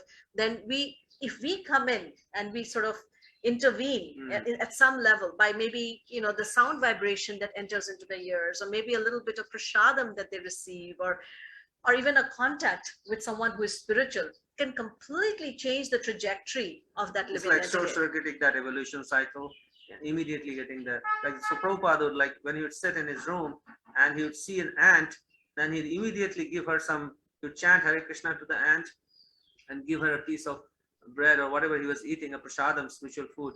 So just by getting that, in touch with that ant would immediately be eligible to get a human birth in their next life. So this is how we short-circuit this whole evolutionary process, is by becoming an instrument of Krishna's compassion, by helping others. Every time we are chanting, there are countless living entities who are trapped in these bodies. They are actually getting now, the ability, when they die, to get another human body. Yeah, right? all the bacteria in our body, all the germs in our body, all the germs in the room, dog and the pets, and the trees, and the trees and our neighbors, and without realizing, they are getting that opportunity. This is the reason why bhakti is considered to be the highest philanthropic activity. Just by doing it ourselves. Just by doing it ourselves. Thank you. Yeah. Thank you so much. I often find myself at a precipice of faith. I've learned to have a lot of restraint on my own senses through taking this course. It's a very hopeful experience for me. I really appreciate. Thank you so much, Christine. Really appreciate your feedback. Yeah. So if anyone else have any other comments or questions, we can take maybe another couple. Yeah.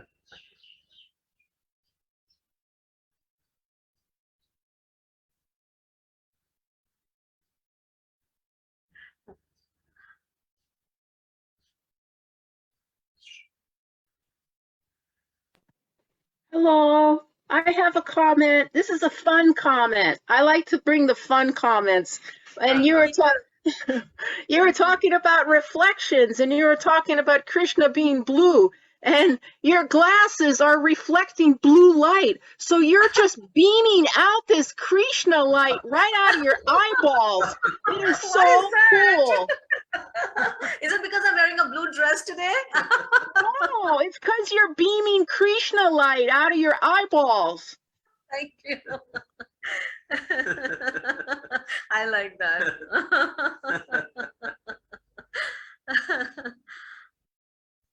Yeah, maybe, what this is time for us also to hear from you. Maybe we take like maybe 3 reflections, right? From you guys now. Something that you heard that you want to reflect back. We turn the tables. Yes. You become the teacher.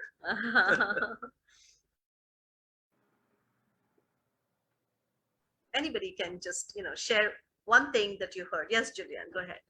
Just the idea that an ant's consciousness can be transformed with a being that's evolved enough. I mean, absolutely going to be meditating on that, thinking about that for a while, because that's just profound, and like it just shows how, I guess, fluid this reality is in a way, as much as it's like a reflection and it's separate.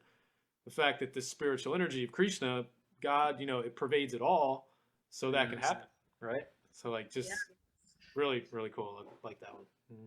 Thank you. Thank Julia. you. It's beautiful. It's beautiful to hear. Beautiful. Anybody else? I guess I can comment on that as well. Yes. I feel a little bit bad now because I'm in my basement. I just saw an ant go by and I squished it. Because my cat was just about to eat it. Oh. I want to do that again. You can chant Hare Krishna. You can, after the fact. Yes. And the ant was actually hearing the vibration too. Yeah. The room. So it's amazing how these things happen, you know, and it's hard to conceive, but it's, you know, yeah, every time I drive or go out somewhere, sometimes we see a deer being struck by a car, and I try to remember to chant for that deer who's left his body, or a squirrel who's been dead on the road, and it makes a difference when we are when we chant for any living entity. Krishna definitely intervenes. All right. Any other? To chant, but is it too late to chant for that ant? No, Not at all. No, because there's chanting is control of time, and not at all. It's never too late. Never too late. And you can chant for all the ants that have been split in our feet in our lifetime. You don't know what karma that ant had, so you might have given him a blessing because that's what he needed to do. Maybe he was Genghis Khan in another life and he killed people. Yeah, and you know, it goes in many different directions. It does go, and you know, the fact is that, you know, when there is spiritual vibration, that even the ants actually they're released from their ant body and they'll get a higher body. You know, so we can be rest assured. Any other reflection? Anything that you heard that you want to share back? If you walk out of your door and anybody in your house say, "Hey, what did you hear today?" The one thing. One thing.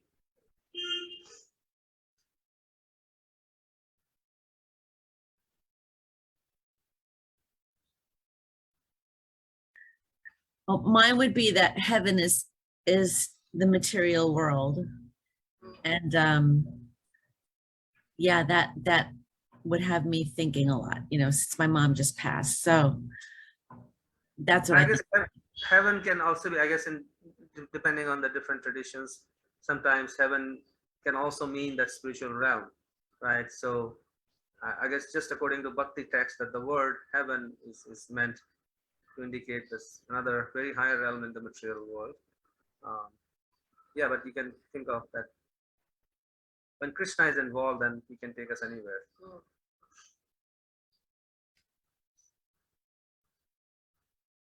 All right. All right. Thank you all so much. And again, like to thank our coordinators, Anshul and Anchita. They are all the emails, the well formatted, beautiful emails that you receive, the reminder.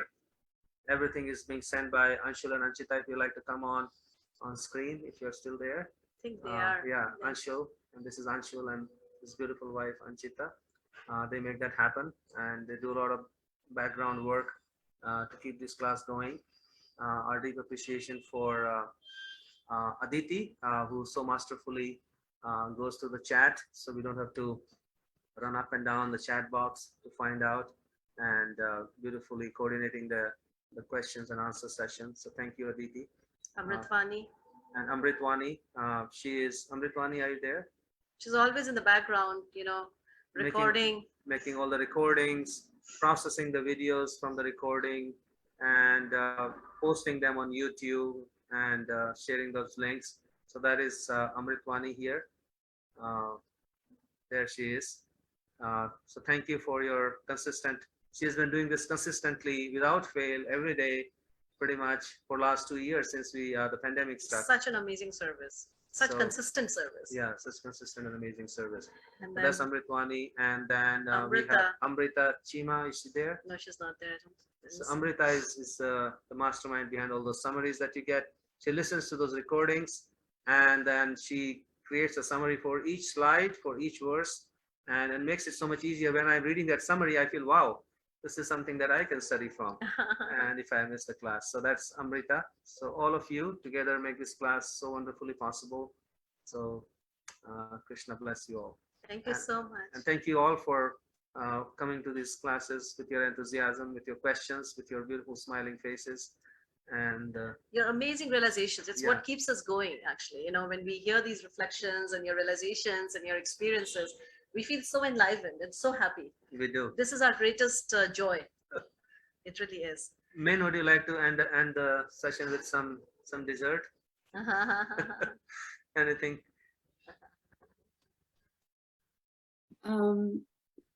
what you said about the material world being the emanation of the spiritual, that was really, really, I've heard that before. I think I'm starting to understand more of what that means, to perceive the material energy as the emanation of spiritual energy. And as I understand it deeper, my experience of just daily lives, I think is changing in a way that I could really, in some parts of the day, like I could actually see through the material energies in front of me. And it feels like a curtain is sort of like coming down in some ways. And it feels like, wow, like it feels like I'm perceiving a part of like a truth that I just never thought existed. Yeah, it's an amazing feeling. And it kind of changes so much as to the actions, I could take, or yeah, it's kind of big information. That's beautiful. Thank you. Thank you all. Love you so much. We'll see you tomorrow for the meditation session. Yeah, see you tomorrow morning. Hare Krishna. Hare Krishna. Hare Krishna. Hare Krishna. Good night.